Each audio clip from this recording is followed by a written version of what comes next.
Do you know who Dirt Rocc is? I didn't know this Dirt Rocc guy. I mean, it came out later. I mean, but I never knew Dirt Rocc in the hood.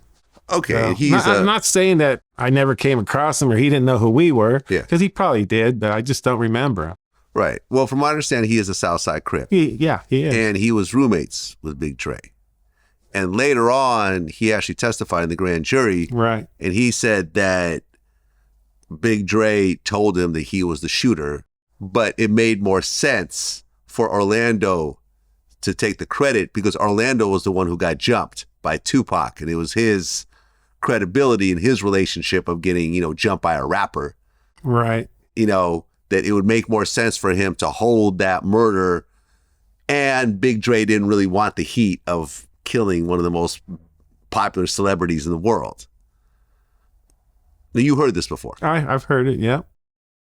This is coupled with the fact where, I talked to someone who was in the car behind Tupac when the murder occurred, and he told me flat out that he saw the hand sticking out the window, and it was not a skinny arm. Right. It was a big, beefy arm that was holding the gun. Right. So people started thinking, okay, maybe it wasn't Orlando, maybe it was Big Dre, who was a big, fat guy, essentially. Mm-hmm. When you hear that, what do you think? Well, I don't want to call Dirt Rocc a lie or anything like that, but it's just, to me, it just doesn't make sense. Okay? Because I've in all my years of investigating hundreds of shootings and hundreds of murders, I never came across someone who took credit for somebody else's murder. You know what I'm saying? So that's, it just based on what I know about gang members and especially the mentality of Orlando Anderson, and he got beat down. So it makes the most sense that he's going to go retaliate. Now, as far as the big arm coming out of the car, now I've been driving around the streets of Compton for many years, and I've seen AK-47s come out. We've been driving behind people. All of a sudden, they come out, and we witness drive-by shooting. And I look back at all of them, and I see a black arm come out, but I'm looking at that gun. You know what I mean? It's a big black gun or whatever. So that's my reasoning. Behind it that. Happened so quick. It happened so quick. You probably going, you see this gun coming out, whether it was a skinny or a fat arm, Yeah. I can't, I'm not, like I say, I wasn't there, so.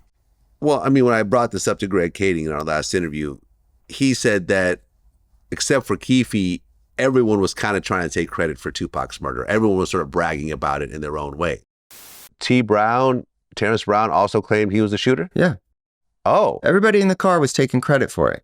But not Keefe.